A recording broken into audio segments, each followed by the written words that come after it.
Bonjour chers amis, nous avons pris l'initiative à l'UPEC de mettre en place un cycle de cours sur l'Union européenne pour vous aider à mieux comprendre les institutions, à mieux connaître le fonctionnement de l'Union européenne. Parce qu'en effet, nous faisons régulièrement des conférences, mais peut-être qu'il vous manque des informations un peu concrètes, un peu précises sur les institutions, par exemple, de l'Union européenne. Aujourd'hui, je voudrais vous parler de deux institutions qui sont tout à fait importantes dans le fonctionnement de l'Union européenne, c'est-à-dire le Conseil européen d'un côté, le Conseil des ministres de l'autre. Pourquoi vous parlez du Conseil européen et du Conseil des ministres? C'est que très régulièrement, l'actualité nous montre des réunions de ce Conseil avec des décisions très importantes prises par le Conseil européen, très récemment par exemple, en matière de gouvernance économique. Et il n'est pas inutile de savoir à quoi correspondent ces institutions pour mieux les connaître. Alors, si l'on regarde d'abord le Conseil européen. Le Conseil européen, c'est la réunion des chefs d'État et chefs de gouvernement sous la présidence actuelle de M. Van Rompuy, qui est le président en exercice du Conseil européen. C'est une institution majeure du fonctionnement de l'Union européenne. On a pu dire que c'était en quelque sorte la présidence de l'Union européenne que ce Conseil européen. Alors, c'est une institution spécifique qui a vu le jour il y a maintenant un certain temps, puisque c'est une pratique des sommets européens, pratique démarrée en 1969, pratique qui voulait qu'au fond, les chefs d'État et chefs de gouvernement se retrouvent régulièrement pour décider des grandes orientations de l'Union européenne. Et c'est progressivement que ce sommet, ce fonctionnement en sommet, s'est transformé en Conseil européen, une transformation qui a eu lieu plus précisément avec l'acte unique européen, et encore plus précisément avec le traité de Lisbonne, qui lui donne en quelque sorte le statut d'une institution de l'Union européenne. Alors, quelles sont les caractéristiques du Conseil européen? D'abord, c'est une réunion des chefs d'État et chefs de gouvernement, par conséquent une réunion au sommet. Et si l'on regarde la représentation française, la France est représentée au Conseil européen à chaque fois par son président de la République, plus rarement par son Premier ministre ou par le ministre des Affaires étrangères, mais par le président de la République. Et c'est une des caractéristiques de la France d'avoir une représentation à ce niveau. Mais ce qui montre l'importance de ce Conseil européen. L'Allemagne est représentée par la chancelière d'Allemagne fédérale, le Royaume-Uni par le Premier ministre, l'Italie par le président du Conseil italien. Le traité de Lisbonne a apporté des modifications dans la composition du Conseil européen, puisque ce traité de Lisbonne a décidé de faire élire le président du Conseil européen pour un mandat de 2 ans et demi, renouvelable une fois. Et le premier choix s'est porté vers un ancien Premier ministre belge, M. Van Rompuy, c'est-à-dire une personnalité qui puisse, disons, porter sur son nom en quelque sorte l'idée qu'il peut porter le compromis en quelque sorte entre les chefs d'État et chefs de gouvernement. Alors, à quoi sert ce Conseil européen? C'est une instance qui se réunit au moins 2 fois par semestre et qui a pour objectif de porter les grandes orientations de l'Union européenne et de défendre ces grandes orientations, y compris en matière de politique étrangère, en matière de défense. Et c'est dans ce domaine que ce Conseil intervient. On peut dire que le Conseil européen, c'est un peu la présidence de l'Union européenne, présidence qui décide des orientations majeures sur le plan politique, et bien sûr pour l'ensemble des 27 États membres. Alors c'est vrai que cette nouvelle présidence, cette nouvelle forme de présidence, qui n'est plus tournante comme auparavant, mais qui est permanente, de 2 ans et demi au moins, renouvelable une fois, cette présidence s'installe.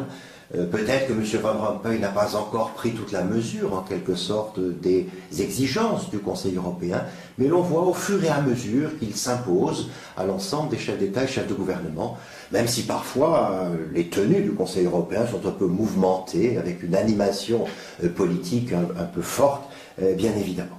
Mais on a là affaire à la présidence de l'Union européenne qui s'installe progressivement. Deuxième instance dont je voudrais vous parler, c'est le Conseil, celui qu'on appelle plus classiquement, plus traditionnellement le Conseil, et qui se distingue du Conseil européen, qu'on appelle parfois le Conseil des ministres, Alors, le Conseil est une instance tout à fait essentielle aussi du fonctionnement de l'Union européenne. On a dit par facilité de langage que c'était un peu le gouvernement de l'Europe. Si le Conseil européen c'est la présidence, le Conseil ce serait le gouvernement de l'Europe.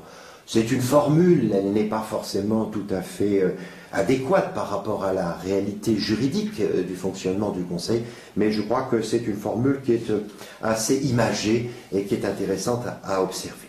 Alors, le Conseil. Le Conseil, d'abord, comment il est composé? Il est composé des ministres des États membres ou des représentants de niveau ministériel des États membres. Donc 27 ministres de 27 États membres se retrouvent. Là, disons, l'organisation du Conseil varie en fonction des compétences qui sont traitées. D'où il y a effectivement une unité institutionnelle du Conseil, mais une diversité fonctionnelle de ce Conseil, puisque si l'on traite des questions agricoles, c'est les ministres de l'Agriculture qui se retrouvent, si on traite des questions de l'Intérieur, c'est les ministres de l'Intérieur, et ainsi de suite. C'est vrai que le traité de Lisbonne a facilité en quelque sorte la diversité fonctionnelle du Conseil, mais en même temps, avec une exigence qu'il y ait bien un conseil affaires générales et un conseil chargé des affaires étrangères. Au-delà d'affaires générales, affaires étrangères, il y a une diversité de la composition du conseil. C'est la vraie instance de décision de l'Union que ce Conseil des ministres. Vraie instance de décision, ces conseils se réunissent très régulièrement, parfois même assez fréquemment. Si l'on regarde le Conseil, par exemple, des affaires économiques et financières, il est réuni très régulièrement. Cette réunion régulière se fait selon un ordre du jour spécifique. On distingue toujours l'ordre du jour A et l'ordre du jour B. Pourquoi cette différence? C'est que lorsqu'il s'agit des questions examinées dans l'ordre du jour A, on peut dire que le travail préparatoire a été très approfondi par le comité des représentants permanents, et ce travail préparatoire très approfondi facilite la prise de décision, puisqu'il y a en quelque sorte une adoption des différentes propositions sans qu'il y ait véritablement discussion dans l'ordre du jour A. Dans l'ordre du jour B, il y a nécessité d'abord d'une discussion avant le vote.